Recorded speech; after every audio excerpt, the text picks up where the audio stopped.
There's one goal here, and one promise I made to Mrs. Ford is winning. For that to happen, everyone needs to be on the same page to be in the best position with the right plan. Every person in this building has a job to do, and each job is important. If we can get one step better every day, that's putting this organization in the right direction. Donald steps up in the pocket, now throws. It is picked up by Hines. Comes back right side. Inside the 10. It is Quandre Diggs to the 5. To the house. Touchdown, Detroit Lions. How about Stafford opening it? Oh, my God. It is Sir Mix-a-Lot booty thick. Lions fans, it's time for the podcast you've been waiting for. The Detroit Lions Podcast post-game show with your hosts, Chris and Case. Hey, howdy-ho, Lions fans. Welcome to the Detroit Lions Podcast live post-game show. This is the official Detroit Lions Podcast for Reddit. I am your dashing host, Chris, and with me is my good friend and co-host, Ash. How you doing, my man? Bueno, all right. Got a lot going on. There's a game today. Did you hear about that? The Lions play? I may have heard a couple things about that, yeah. Yeah, we'll talk about that. Ups, downs, ins, outs, round and through with the Zebras included. It should definitely be an interesting thing to discuss. So we'll get to that. We'll take your calls like we always do. And maybe a little therapy, a little consolation, all that kind of thing. A lot going on. You ready to go, man? Absolutely. Let's do this. Let's kick this off and break it down.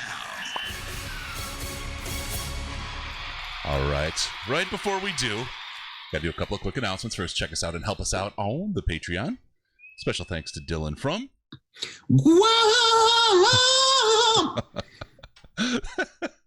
It's the European theater metal there, right?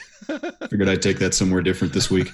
Of course, our very first donor, Mathis and Brian B. Brian Brookhiser from I Prevail. They all joined us. You can join us too. Patreon.com/Detroit Lions Podcast. Patreon.com/Detroit Lions Podcast. A little as $1 a week will get you into the most intelligent chat on the internet regarding the Detroit Lions. I mean, there may be like a rocket scientist forum somewhere that's better, but this is probably even smarter than that. Again, Patreon.com/Detroit Lions Podcast. As little as $1 a month will get you access to that, and you can join the fun. Give us a like on Facebook, facebook.com/the Detroit Lions Podcast. We're on Instagram now. I'm going to see how many followers we can get before we actually put a post on. So follow us. It's Detroit Lions Podcast there. And, of course, on Twitter at DET Lions Podcast, DET Lions Podcast, the very best place to see Ash. Sans pantalon. Oh, my goodness. Of course, you can subscribe on YouTube. YouTube.com/Detroit Lions Podcast. YouTube.com/Detroit Lions Podcast. Hit us on Stitcher, Google Play, wherever, iTunes, all those places. Give us those 5-star reviews. We love it. All right, let's go. This is no time for a quick release. We're going deep. All right. Lions and Chiefs. So I'll start out. I got to take my watch off because it's connected to the Skype, and the Skype's going crazy with people trying to call right now. My arm's just going like this. Why would anyone want to talk about this game? I mean, what possibly could be interesting? So much going on. I'll let you start off, man, because I just like you. I probably, just like me, you have a lot to say, I'm sure. And Yeah, I'm gonna make a little I do. drink because I haven't had one yet, and I always wait till we start the show to get my drink on. Sounds good. Okay. I mean, what can you say? Lions jump out to an early 10-0 lead. Ideal. Like, you really could not have scripted it better than that. And of course, the Chiefs in their good call. The Chiefs in their absolute number one quarter so far this season only managed to end up tied at the half. Like, what do you? Best case scenario, I could not believe where we were at that point. End of the third quarter, like, you can't complain about where the Lions were. They were up 3 points at the end of the third quarter, and then just came up just slightly short at the end. Like a couple opportunities for Hail Marys, but realistically, unless you're wearing a green and gold jersey, the refs aren't going to give you anything on that. No. And there was, I mean, we'll talk about the Galladay call.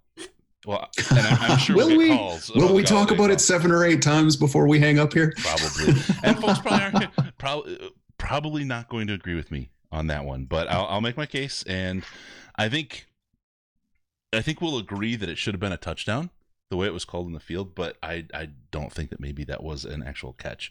And I think they got it right, but I think the process of how they got there was wrong. Because they called it the way they did. Hello, Kitty. Because they called it the way they did, that should have been a touchdown. That's just what I meant. On it more, I'm sure. Yeah.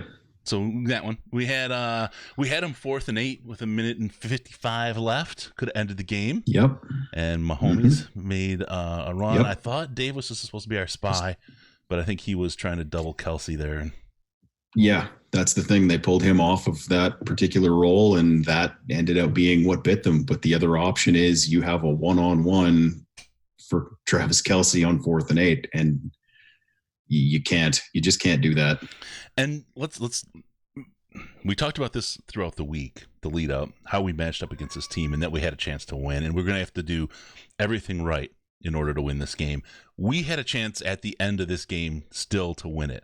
We played one of the top 3 or 4 teams in the NFL down to the last play of the game. It still winds up being an L. I get that. The record is the record at the end of the season and it hurts. But if you're looking at the team with their overall trajectory, talking about the culture of the team, how they could have broken down. The old Lions, right?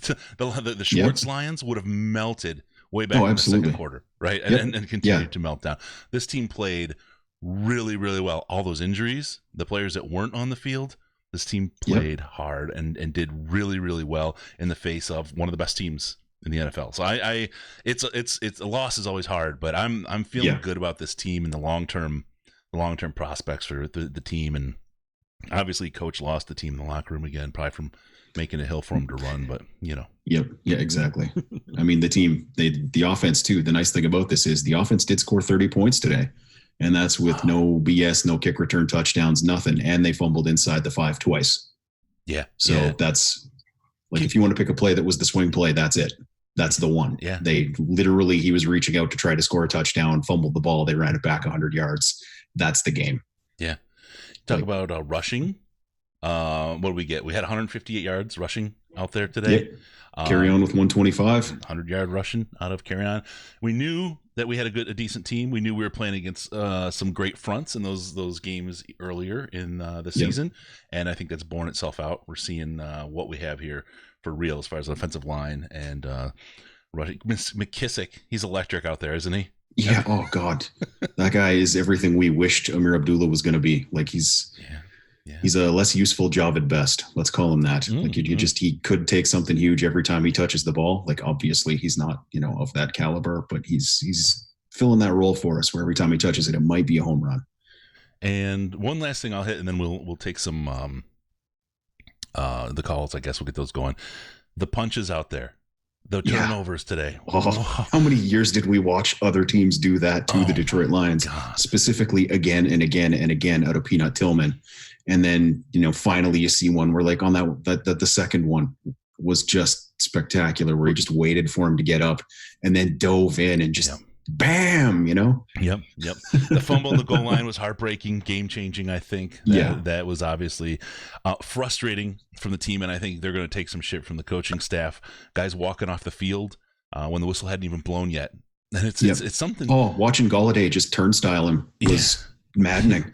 Like the whistle hasn't blown, man. You got to do your thing. Like, and you can't blame crowd noise. Yeah. Because there is no crowd noise at that point when the Lions have the ball inside the red zone. Like unless the Ford Field is doing something wrong, but I didn't hear anything. Yep. Like it's dead silence. You can hear when that whistle goes, and if that whistle doesn't go, you take that guy and you put him in the dirt. But he didn't. Yeah, ran it back, and once he hit the 30-yard line, that was it. No one was going to catch him at that point, right? Yep. And we'll talk a lot about the officials here shortly. I see it in the chat. Don't worry, we're doing okay. I don't think the officiating was absolutely off the charts horrible. I think but there were some bad calls. There were some bad calls. Yep, absolutely. And we'll talk about those. But the players not playing to the whistle on that play, it's like I liken that to when officials make a call that didn't happen. Right? Yep. They could not have seen something happen. And they throw a flag and call that. That's those drive me nuts because the officials are making shit up in their head and it takes away their credibility. Huge. Players that stop playing when the whistle hasn't blown, it's the exact same kind of shit to me. I mean, you should be listening for that whistle every play when you're on the field. You do not stop until you hear that whistle and then you stop. But to stand there looking at your dick while the it's just not okay. It's not okay. No, not at all. Like And this, that one is on the Lions. that play by Golladay, who is one of my favorite Detroit Lions. Like I'm literally the only person on earth who was like jumping and screaming when they drafted him. Like that was every bit as bad as Ebron's block a couple years ago, where he just started walking away midway through the play and let the running back get buried in the backfield. Like it's you can't do that. Yep. And going, but back, it's one time. Yep. You know, like he's not that guy. So. Yeah, no, going and watching, and Riz said how this team is just a team that's difficult to play and not fun to play for other teams. We saw it again, man. We saw it again out there, and to play at this level against a team of that caliber shows we have a lot. We have a lot with this team, and we have a lot to look forward to this year. The Packers, the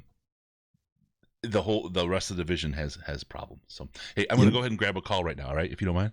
Because I have a feeling we're going to have a couple of them. Hey, Kent, how you doing, man? Got you on the line.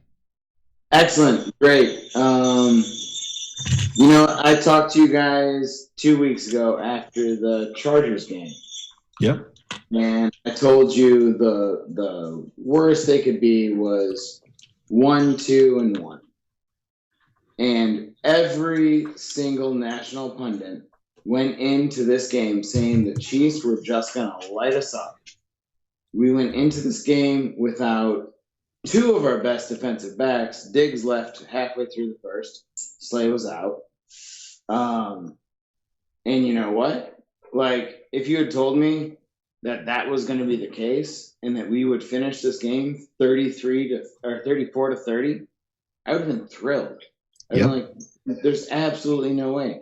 Like, the only reason I'm upset at the loss of this game is because, like, we played so well in the first two drives. Yeah. That's the only reason. This is probably the best team in the NFL. And we made them play our game. That is the only team to do that so far. Yeah. No. What's the least? I mean, they scored a ton, right? I think 28 was the least they'd scored all season ahead of this game. Yep. And we kept them right in that same kind of range, but we put points on the board. We put a lot of points on the board. That's good stuff. Good stuff from us. And we limited Mahomes. Like, at one point, he was 3 of 9. 3 for 9 on passing. Yeah. Like, he's never been below 60% on passing in the entire season. Yeah, there was no point where he looked like he was having fun today. No. That's great. Also, I'm losing my voice. I apologize. How many have we had so far? A lot. That is the best answer I've heard while doing this. That's for sure. All right. Hey, Kent, we got the phones are banging hard, man. I'm gonna go ahead and hop on to the next one, bro. You guys go off. I'm gonna listen to the rest of the show, but thank you for everything you do. Oh man, thank you. Thanks for calling. Enjoy your afternoon. I will. I'm just started. Yeah, you too, man. All right. What do we got here? John, how you doing, man? I've been better, Chris. How are you and Axe doing? I'm getting better. I got my oversized Jaeger bomb. If I said spectacular, I'd be lying. But like our last caller said, if you told me this is how it was, go ahead. I'm going to do like you and switch to hard alcohol. You're a smart man. In the end, it's just the faster way. So what do you got, man? How many have you had? Have you had anything yet? Like 7 beers. Okay, so we're in good shape. What do you think, Yeah, man? I mean, this is hard, right? I'm about 6 or 7 when I call usually. Okay. I'm going to go make a Moscow Mule right now, though, after this call. All right. There you go. While I watch the goddamn Bears and Vikings. Who do we want to win, the Bears or the Vikings? Whoever. Tie. Yeah, tie. I want the Bears to win. I generally go with whoever's lowest in the standings. I saw Daniels is throwing a pass. Do we know why Daniels is throwing a pass? What happened? No idea. I don't have it on yet. So no, me neither. Yeah. I turned it off to call you guys. I'm really perplexed. All right. So tell me about the game today. What about it struck you the most? That we gifted the Kansas City Chiefs, a Super Bowl contender, 7 points and still barely lost. That's what I'm taking away from this game. I think that's yep. That's a minimum 10-point swing on that one play. Yep. Galladay should have had a touchdown. He cost my fantasy team the game. I love him. The refs suck. The refs were not. We can complain about ref ball. I saw it in the Slack chat all day long. We can complain about ref ball. They mostly got the calls right, but I really do think it was pretty egregious for them to overturn some things that should normally have stood. Mm-hmm. The Galladay catches one. That was the thing, was that like they just seemed to err a little bit on the side of fuck Detroit when normally you wouldn't do that. And maybe that's homerism talking, but I've seen a lot of football games, and usually the calls that stand should have stood. This game, it felt like they kind of didn't. So I don't care about that, because the complaint is always you have to be the better team. You have to beat the refs and the other team. And when the other team is the Kansas City Chiefs, that's not going to happen. We beat the Kansas. Almost happened. Yeah, no, we outplayed them. Anybody that says we didn't outplay the Kansas City Chiefs, we were the better team today. And that was without Darius Slay. That was with Diggs leaving early. Like, after today, I am confident to say the Detroit Lions are winning this division. That's happening. Book it right now. We're the best team. I have to agree with you in that if we look at how they played today and then how they've played every team, if they play everybody like this, they absolutely can win the division and should. Yep. It's hard to deny that. Look, that's the thing. It was kind of like after the Cardinals loss, it was kind of like, I keep saying that felt like a loss, even though it wasn't. Like, everybody knows that felt like a loss, right? Yep. And after the Chargers and the Eagles, it's kind of like, we kind of squeaked these wins out. The Chargers didn't look hot after they played us. They looked kind of off. The Eagles, it was tough to say, like, with their games, them coming back and beating the Packers the way they did was huge. Mm-hmm. And then us playing the Chiefs the way we did, that gives me enough to say this Lions team is for real. I've constantly been telling everybody, wait till next year. Next year is the year with Bob Quinn and Patricia that we're going to be built to take the division. Like, give them till next year. But after the first quarter of this season, this year can be the year. This year can be the year they win the division. I wanted to wait till next year, but fuck it. The way they've been playing, they have the pieces to do it this year. Yeah. Oh yeah. They definitely do. And I remember people still saying early in the season, you're the one, it's your fault. You said get rid of Caldwell, right? I can't believe people still think the guy's not even he's out sick. You're saying dumb shit like that. But you're right. I want to talk really quick about the Galladay one, because where was it? It was Charles. I think it's Charles from I'll just say Charlie K. But I could be wrong. He said, if you're honest with yourself, that Galladay catch call was right. And I'm going to go through my thinking on why he's right, but how they got to the right place was wrong. Mm-hmm. When they ruled it a catch on the field, you had to have overwhelming evidence to overturn it. And I can see how they overturned it and why. And I can say that by the rules it wasn't a catch, but I don't think that the way that came out is okay. So they made the call the catch. Was the evidence overwhelming enough to overturn the call? I think no. Sorry, I was reacting to some of the chat.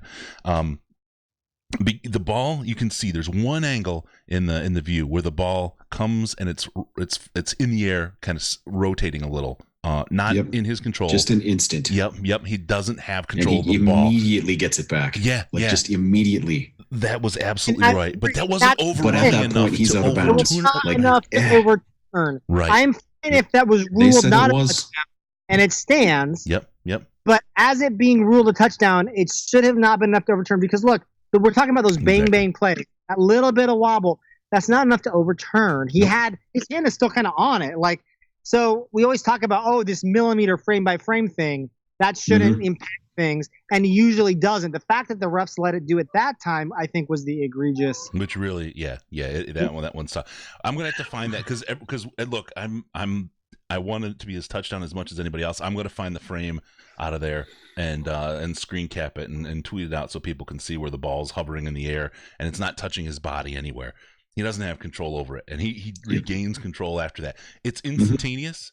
It's not enough to overturn the call in the field. The call in the field was wrong. That's the thing. That's the thing. Yeah. I agree with you. Isn't it though? Right, But frame by frame, you can't overturn with frame by frame. That's kind of the problem. And that's generally what we have the case for, is generally you don't overturn it when it's like a split second thing, right? It's only when it's like patently obvious. Yeah. This wasn't patently obvious. This was one frame of a second of like, maybe he's not quite touching it for a split second, but for the most part, he had control of it. And like, did it wobble a little bit? Normally that wouldn't be enough to say, sorry, no dice. For some reason, this game, the refs were willing to put everything against us when it came down to like a split second. There was a lot of defensive pass interference that didn't get called against us. The Hail Mary. Oh yeah, don't get me wrong. I am livid about that. This is the thing. This ref team, this is the team that blew the Saints game, right? Yeah. Yeah. And they call way more flags than they should. Mm-hmm. And they kind of didn't call this game as well as they should have. Let's be honest. They didn't. Right. And again, I'm not the guy to say, oh, the refs fucked us. Like, it's true. You have to overcome that. Well, we played well enough to overcome that if they didn't literally take points away from us that normal refereeing teams wouldn't do. That's kind of my biggest complaint. Yeah. Here's the thing that I have to say about this, though. It doesn't matter. Even if they took those 7 points away, Galladay should have fucking tackled him for a touchback in the end zone. Yep. He shouldn't have given them 7 points, and that's why we lost. Or you could say... And if he doesn't bobble that ball, it's a touchdown. Or you could say Kerryon Johnson was interfered with on the catch. Oh, he absolutely was. Just ahead of that. And that missed call, that one, I'm going to tell you right there, that was Matt fucking Patricia not challenging that was a fucking failure on Matt Patricia. How many things have ever been overturned on the challenge, though? But that's the thing. They put the rule in and they don't use it before the ball got there. It wasn't even like it was face guarding. That one was an absolute easy PI turnover call, and then I can't believe it wasn't. Last week, Chris, he threw that flag last week and he didn't win. I think that they felt out what they were going to overturn. But that wasn't going to overturn. But if he wouldn't have thrown the shitty one at the beginning of the game, agreed. He should have thrown that. There was no reason to throw that because that one on replay should have been overturned. That was a panic play before we knew that we were going to go toe to toe with this team. Mm-hmm. Like when we came in, we thought it was David Goliath. That was a panic throw, right? That was shit. We're every little advantage we can eke out. And that was before we established that we were the better team on the field. Because we established through the course of this game that we are the better football team at the home on the field. That was outstanding. I know it's a moral victory, and moral victories suck, and we should have got the actual win. But because the Packers lost, the moral victory is actually something to consider. I can go with that. Right? That's a big deal. If the Packers beat the Eagles, then I'm crying tears today. Sure. The Eagles came back and beat that stupid Packers team, even though Rodgers threw for 100,000 yards. And yes, I was up against Aaron Rodgers as a quarterback in fantasy, and my season is now because of that. Because Galladay didn't catch that touchdown because I played Galladay today. I don't care. This is the important takeaway. We're the best team in the NFC North through the first quarter of the season, and barring something egregious happening, I don't see. I see us winning the division, and I am happy as all get out about that, even if we lost today. Yep. All right, John, I'm going to let you go. The phones are on fire right now, so and thanks for doing what you do. Love you guys. Keep it real. Thanks, man. You too. Have a good one, John. You still with me, Ash? You okay here? Yes, I'm here. Yeah. Okay. I'm going to say on that face guarding, that wasn't face guarding because there's a hand on his face mask before the ball gets there. That would have been the issue isn't that he didn't turn his head. That has nothing to do with that. That's a college rule. People need to not talk about that. The issue is that he made contact with the receiver before the ball got there. Blatantly, he had a forearm in the player's face. Yep. It was absolutely. Hey, caller, how you doing? How many have you had? What's your name? Hey, man. My name is Brandon Hartsfield, and hey, man, I'm drunk. I'm drunk. I'm absolutely drunk. Awesome. What? Shocking. Yeah. I'm out here in California, just trying to catch the Lions games out here, and they did a good job, but barring the fact that Patrick Mahomes is going to do what Patrick Mahomes do, and that's what he did at the end of the game. But I'm proud of the Lions. Like you said, like the guy said, this is a moral win, and I'm just going to take this. I'm just going to take this into the bye. We have a bye week, right? Yes, we have a bye week. It's a great opportunity. I have to do this, so sorry, but I'm going to do it. It's a great opportunity to get yourself ready for the Packers game. We have some FTP shirts available. If you're looking on the YouTube, and those available on the Or in the event that you hate the Vikings or Packers more, or Bears more, you could go pick up one of these. Oh, look at that, huh? All right, sorry. We had to slide that in there. Sorry about that, buddy. Yep, sorry. Carry on. DetroitLionsPodcast.com/store. There you go. With the way Stafford played, I mean, I love the guy to death. I've been rocking with him since day one. What I have to say about the Cardinals role, like you said, Patricia should have definitely freaking threw the challenge flag a couple times. And I think the thing with Carry-On and how he dropped, I thought he was down. I literally thought he was down. I was screaming. I almost had a heart attack, man. I was stroking out all 7 of them. Yep. I don't know if I could say it better. I have nothing to add. I felt the exact same way. I could feel my pulse in my face at that point. This officiating crew and how I don't know how you can let something play out in 1 week and then try to come back and fix it again the next week or whatever again. It was just a toss up. I just think they just just screw the Lions, man. This is how they end. I'm really having a heart attack, man. A heart attack. But this was a great moral win, like I said, moral win, morale. This tells us how strong the team really is. I mean, we've got a team that is exceeding so many people's expectations. I remember there was a guy. He's the dumb son of a bitch. I love referring to him because he's now my foil. But he was referring to after at the Chiefs game, the Chargers game. He was the guy that after he won that game was sitting there with his lips sticking out. Well, we shouldn't have won. Still mad. You said to get rid of Caldwell should be here and Quinn shouldn't. We hired him and all this bullshit. And it's just like, God, man, you have no vision. Just kind of breathe, man. It's okay. And if you watch the team, I saw so many people saying that the team doesn't change or adjust. Oh, what makes you even think to say that about this team? Look at them, man. Just look at them, and to see how they're playing this year is they've taken that next step. And last year it was all so close for so long. They were just on the edge, and they were on the bad side of it. Yeah, we're at a different spot now. This is great. Well, and Chris I can't say his name. Chris C in the chat. He said he hopes the game gives the boys a mean chip on their shoulder. I tell you what, going into the bye week, coming out after this one, how well they did, and how the confidence that they take out of that, and we're gonna go FTP in this next game. I can see them coming out and just crushing the Packers. I would absolutely just love that. That'd be so nice. Exactly. Last thing. I've never seen Patrick Mahomes so flustered and so pushed how he was this game. This man is an NFL MVP. He's pushing throws down the field to Kelsey. He overthrew Kelsey at least 3 times. The whole thing. Yep. I'm like, it was just a huge head game. I want to give a big round of applause for the defense.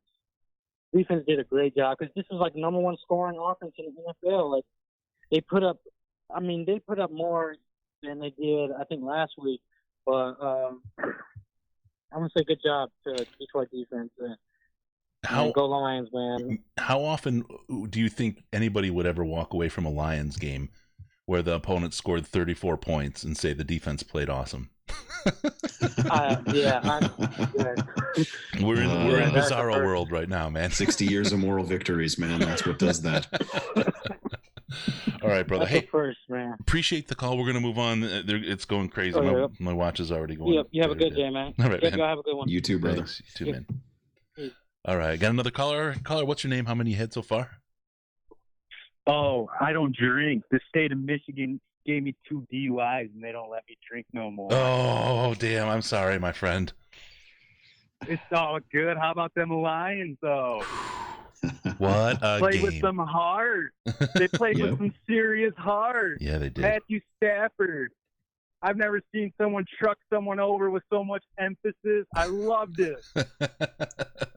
There's a couple ones. His face, the one I remember, he turned around after that play. He's like, woo! It was like, oh man, I jumped up off the couch and I was saying, woo! It was awesome to see that passion. Those guys, you're right. They went out there and played with heart and soul, but boy, they were having fun. They were into that game out there, and the crowd did their job. It was It was great, man. It was a really, really good game to see, and I've never been this happy after a loss in my life. I feel bad about that, right? But this is okay. This is okay. Yeah.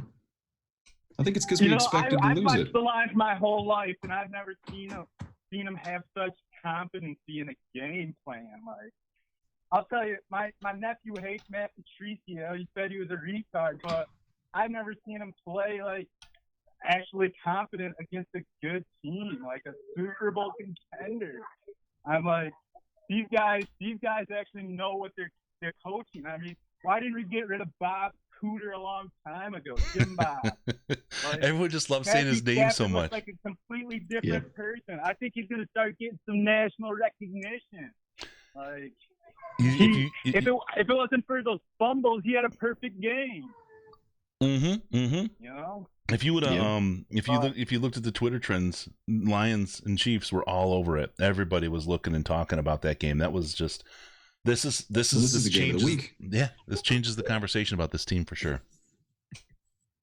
Hey, I think it was you guys that I was listening to about, like, this is the first time Matthew Stafford has actually had an offensive coordinator that's had game experience. Like with that Lombardi dude, like, he didn't know what he was doing. Then Jim Bob, he might as well have been a high school football coach. I mean, there was no depth or intelligence to his play calling. I don't know. Yeah. Hey, There but was I'm a 15 big fan plays of and the they were show. going to win by executing. I just wanted to call and say, keep it going. Thanks for all you do. We'll support you on the Patreon. All right, man. Thanks a lot, bro. We'll talk to you, okay? All right. Got another caller coming in right now. Joe. Right. No, wait. Is it Joe B? Do I got Joe B here? B. Hey, what's up, man? How much we had so far today? I had about 8 beers. Flew in from Texas this morning to San Diego. Loved the win a couple weeks back too, man. Yeah. Went out to my garage, opened it up, had my neighbors screaming at me, and I'm like, "Go on!"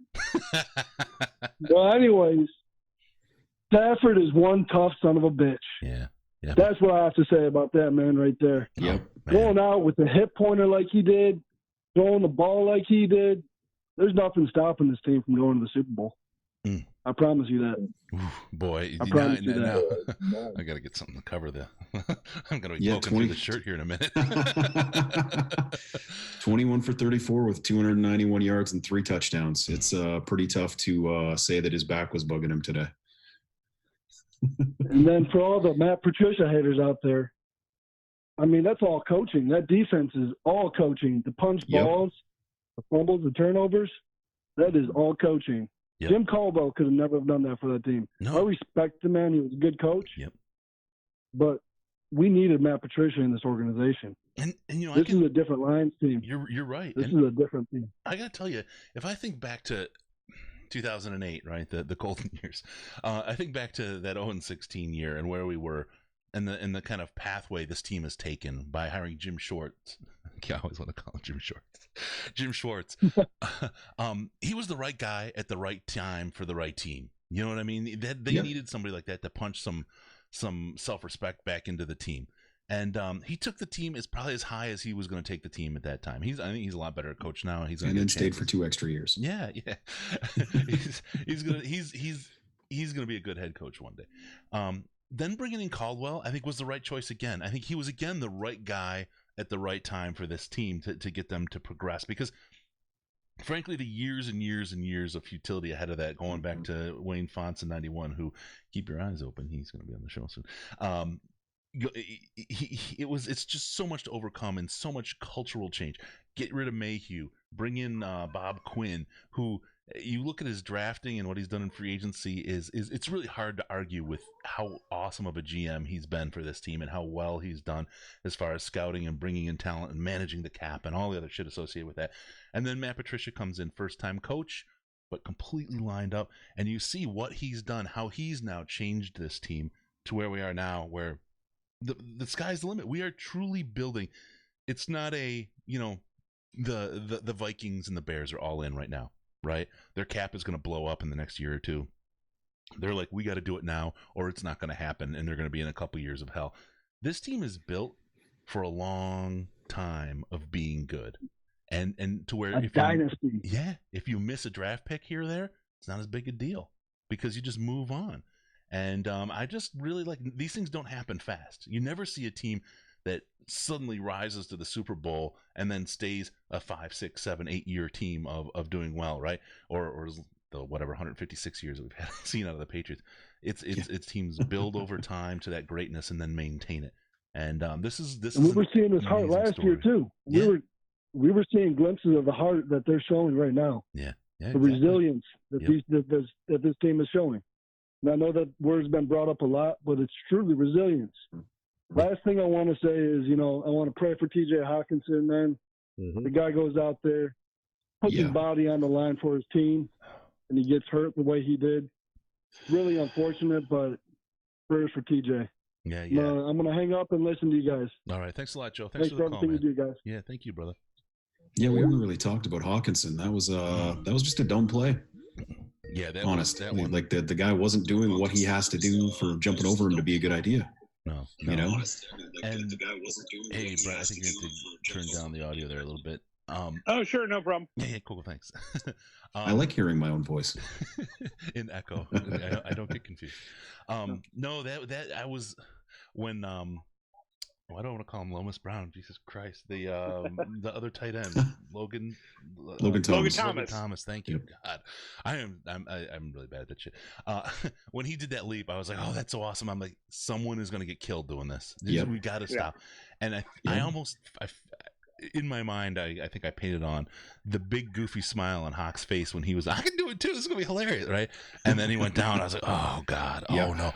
It was terrible. So, I just hope our man's okay. He's been so good. He was playing so well out there. To lose him hurt us, right? I mean, absolutely. That hurt our offense. How could it not? He's amazing. Yeah. But just hope he's okay. I thought it was a collarbone when you watched how his pads. Like accordioned when he hit. Everyone else was saying concussion, whether they spelled it right or not. Just the way his arm went straight. Fair enough. Yeah. All right, Brett, how you doing, man? And how many? Good. How you guys doing? Good. You had anything today? Well, I think when I started calling, it was about 8. But I think I'm about 10 now. No, sorry, it's been a lot of calls. No, it happens. Well, I have to give credit, Chris, very dapper with the visor. Ash, love your beer game. Oh, well, thank you, sir. It's my winning visor. I've only won it when we've won or tied. But you know what? I sat here to watch this with my oldest son, and I totally went into this game expecting. I expected it to be close, but I thought it would be the Lions like roaring back in the fourth to keep it close. I did not think this thing was going to be neck and neck the whole way. It was going to be the stat pad for game. Yeah. I will tell you what. You cannot. There is nobody in this world that can tell me that the Lions are not right now among the elite in the NFL, if not at least the NFC. They can hang with anybody. The stupid frickin', lose your shit during the Arizona game, but nobody's done this to the Chiefs since the goddamn AFC playoffs. Nobody has done to them what we just did today. Yep. No, I completely agree. Now, the problem is, and this is where I think, because look, the coaching has been magnificent. The players are obviously bought in. They've played extremely well. The one thing that is where the risk is, I think, right now is an injury. If with Hawk out, Slay hurt, Ford went down, all that. I mean, they've still played great. They still kept us in this game. Again, this team would have melted down so many times before, and with previous people and coaches and regimes and all that. Sorry, I'm making another comment. Look what we did without Slay, and with Diggs going out was at the first or second quarter, and he was out, and we frustrated the hell out of Patrick Mahomes with backups. That's brand new. This coaching staff is freaking nailing it. It really is. Was that Jaeger? Yeah, honestly, the injury today that was more terrifying than any other to me was the Ford injury. Like when that happened, I was like, I can't even name whoever is coming in right now unless it's Jamal Agnew. You just can't pronounce our Rourier. Yeah. Was he active today? He was. I saw him in special teams. Okay. Yep. He was definitely playing in today. Yeah. Joe B with the interesting piece here. He comes in with, honestly, this is Rocky 1. Right? Right? I mean, that's a great analogy. That was really, really. Hopefully we get the sequel in the Super Bowl. Last year we went toe-to-toe with the best team in the AFC, and we won. This year, we just went toe-to-toe with the best team in the AFC at home, and probably should have won, but I get it. We didn't win. They were the better team. I would have loved to sit here and say that wasn't a fucking fumble at the goal line, but I watched the replay 6 times. And it was. Yeah. Yeah. That's the thing. Like, you can be as mad as you want, but just the fact that all 3 people on this podcast all said that probably wasn't a catch also means you can't really get too mad about that one either. In the end, they got the call right. It sucks. It really sucks. I hate it. I hate it so much. And they missed a couple other ones, but none of those other ones that they missed were the reason that the Lions lost this game. I'm going to tell you, I think the reason, if you're going to point at something, is at 1:55 left at the fourth quarter, when they had them at 4th and 8 and let Mahomes run for the first down. They had the game locked right there. If they could have got the stop, game over. Oh yeah, that was it. Yeah, it was all done. Have to get a first down at that point. I was sitting here with my son. I said the exact same thing. I'm like, oh my God, I can't believe they just gave this away. I'm like, if they'd stopped him, it was ball game. But you know what? I'll get off your guys' airwaves, but I will say I'm proud of that team. Yeah. I honestly am, because I totally thought that game was going to look way different. Yeah. So is that what this feeling is? There's something bubbling down there. Pride. It's pride. It's pride. I thought it was just some sort of swelling in my chest. And elsewhere. All right, guys. Have fun. Thanks a lot, man. Really appreciate it. Just got a call in really quick. Somebody had been taking a look at the Galladay catch, and we got this. Hey, Dean Blandino here, and I can tell you unequivocally that call was 100% wrong. I love that he says unequivocally. Yep. All right. Such a great drop.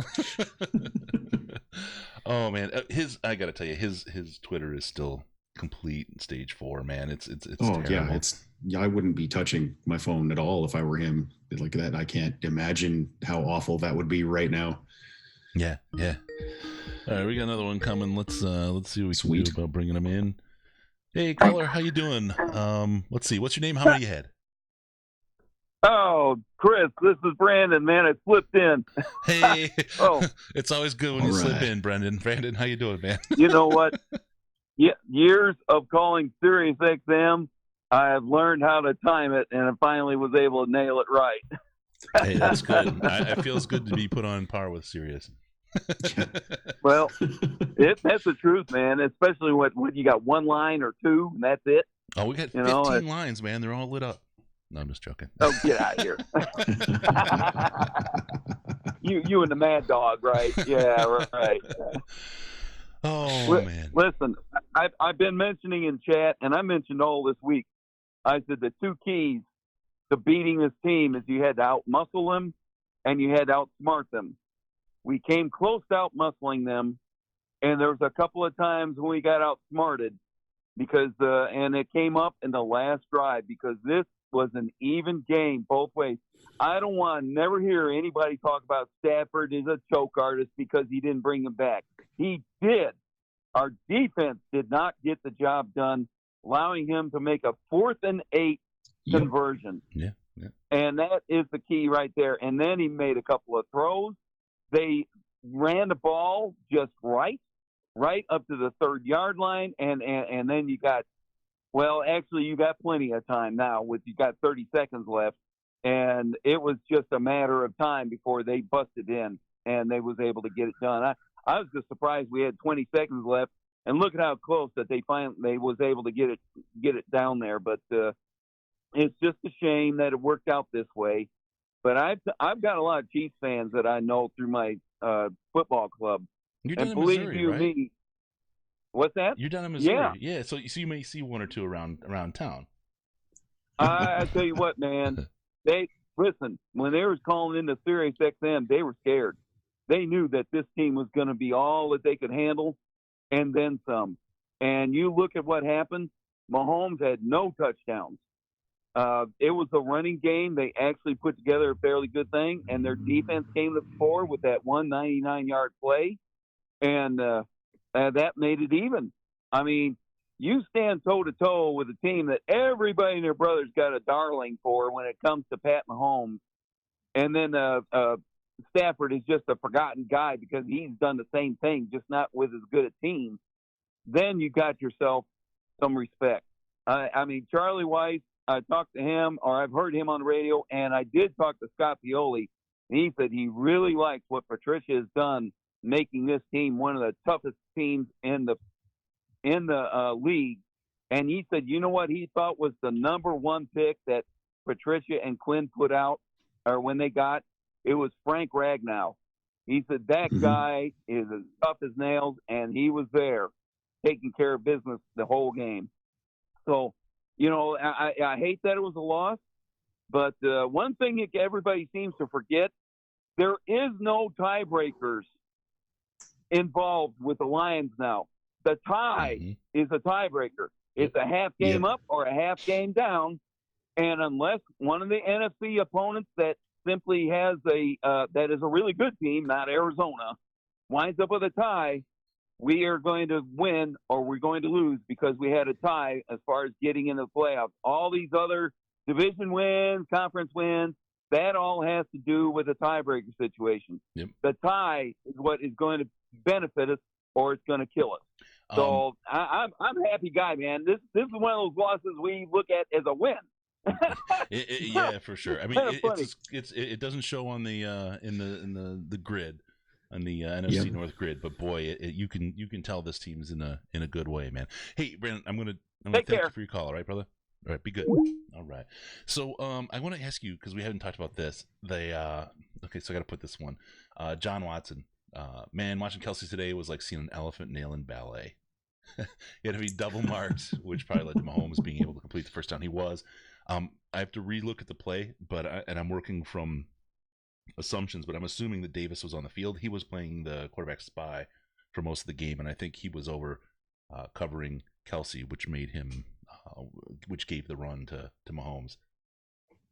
Yeah, I haven't rewatched the play, but what they were doing for most of that drive is they were bracketing Kelsey with Jones and Davis.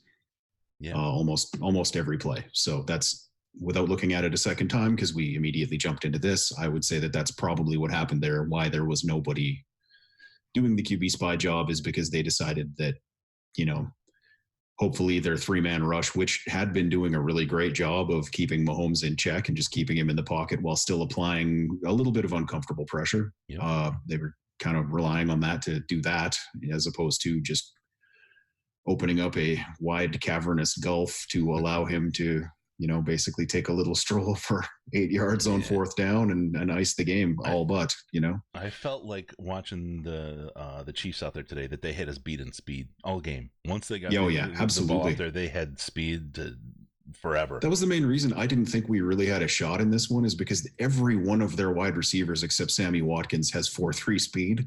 And we didn't have a single defensive back on the field that runs that fast, which is usually just a recipe for eventually somebody's going to get deep.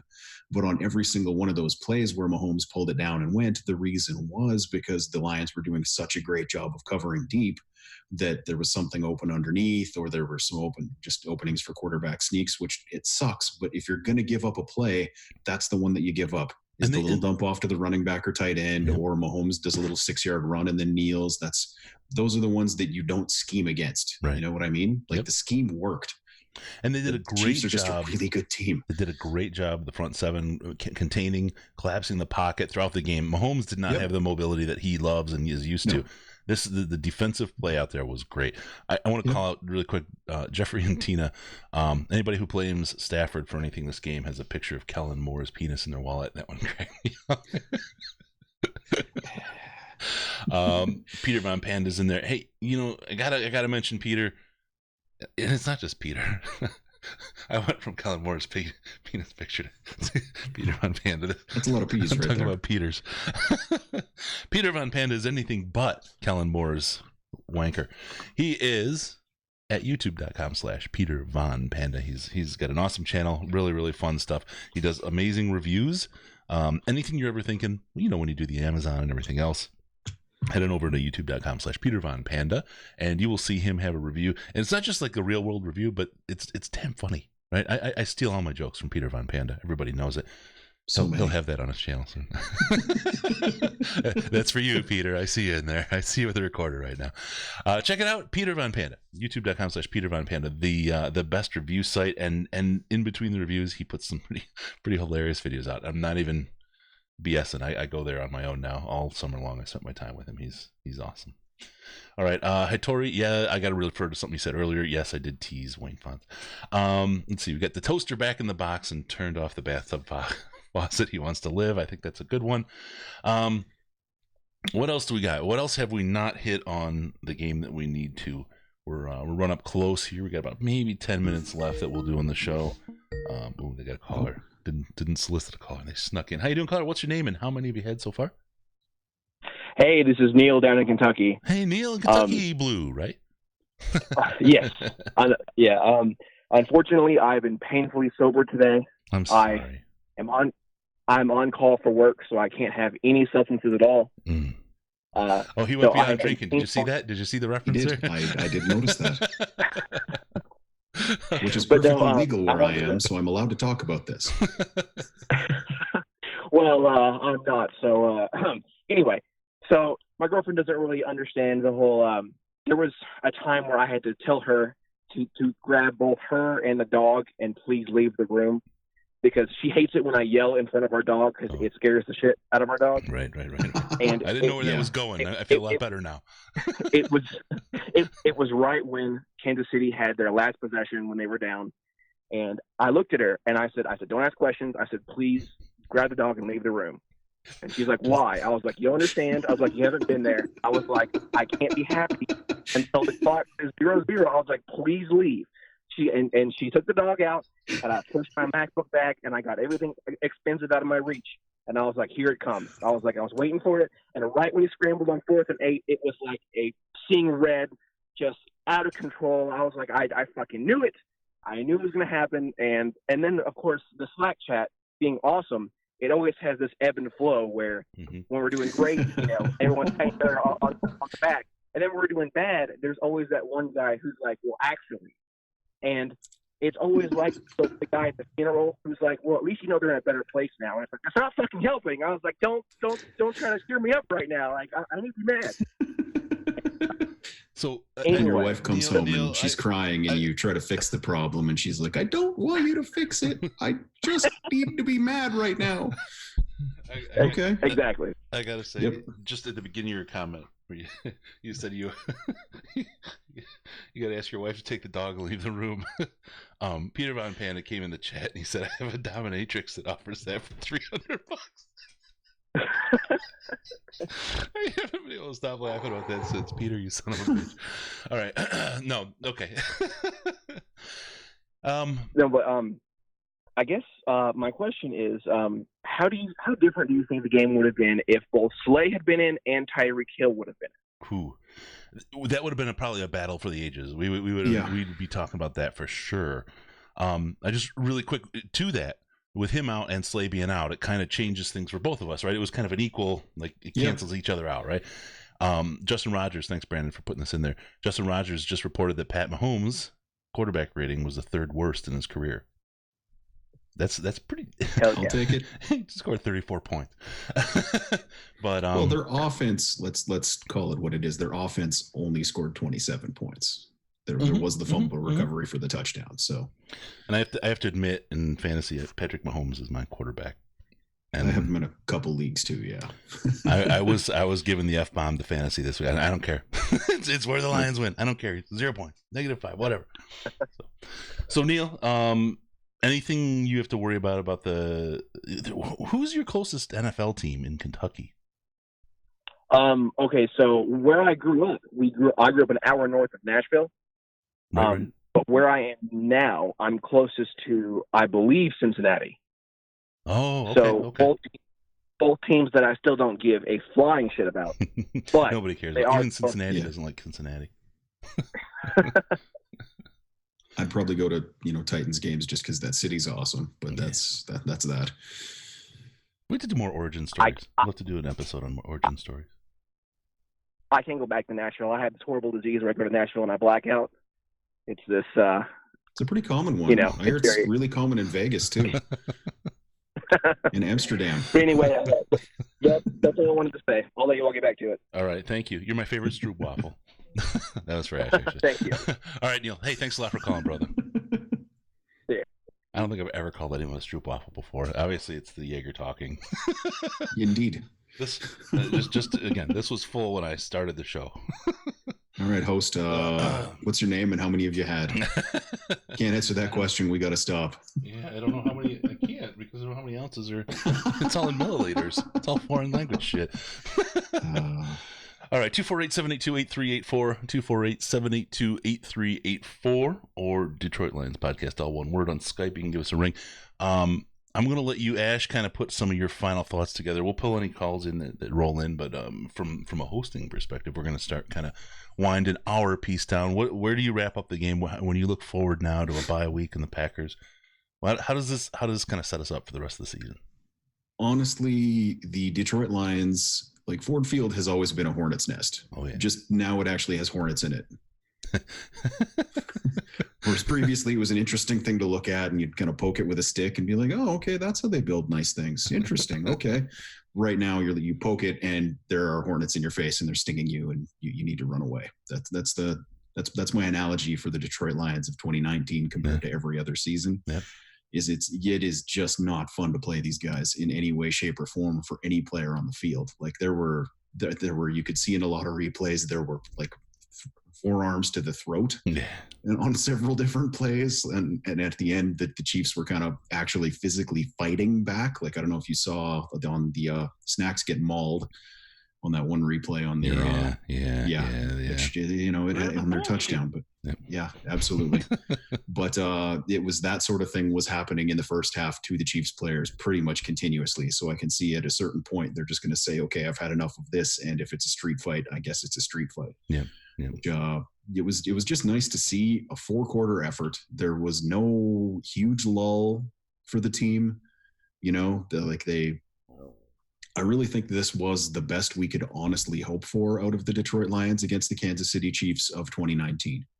Just a real tight game where the offense showed that they have the capability of banging with a team like this, whereas they had not in any way, shape, or form shown any capacity to do that prior to this game. Yeah.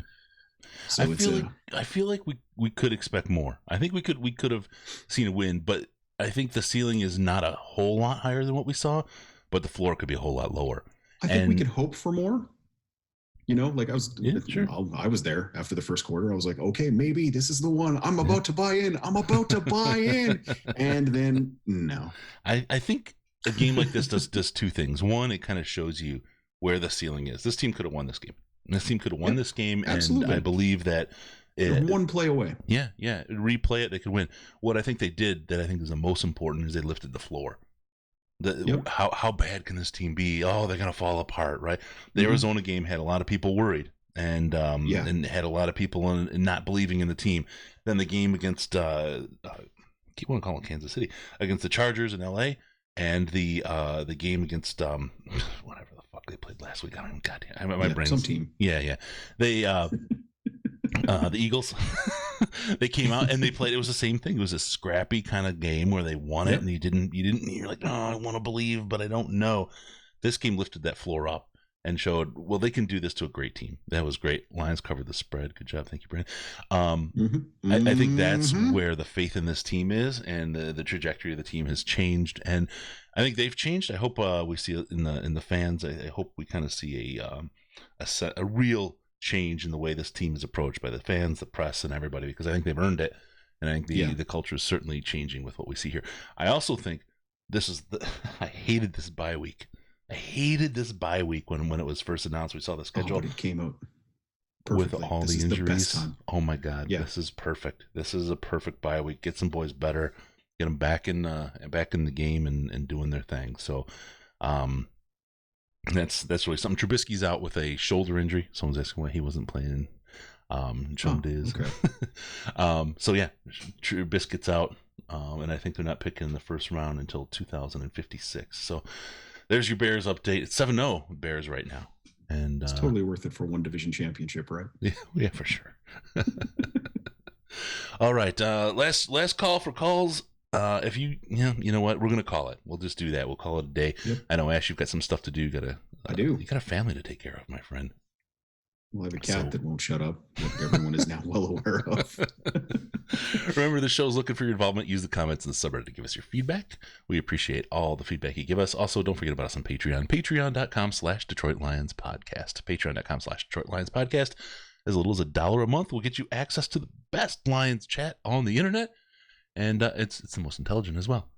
Check us out on Facebook, Facebook.com/TheDetroitLionsPodcast, Facebook.com/TheDetroitLionsPodcast. And follow us on Twitter at DETLionsPodcast. DETLionsPodcast, the very best place to see Ash. With no pants. Okay, fine. Are you going to take them off now, or are you going to wait till after?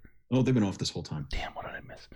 Give us a call on Skype, Detroit Lions Podcast. All one word, Detroit Lions Podcast, or call us on the Lions line, 929-33-LIONS. It's 929-335-4667. And also, go to DetroitLionsPodcast.com, subscribe to the podcast so we can come in your ear holes regularly and automagically. Thank you for tuning in. We're going to see you next time on the Detroit Lions Podcast. Remember, no pants, no toasters, no hot tubs, no problems, baby, because we're your Detroit Lions and Reddit connection. The bullshit. No, really, we are. All right. Hey, thank you so much to everyone who tuned in live. We appreciate it. Brandon, thank you very much. Great job, everybody in the chat. I appreciate it. Peter, that killed me, the dominatrix line. Peter Von Panda, you guys check him out. He's fucking hilarious. Funny man.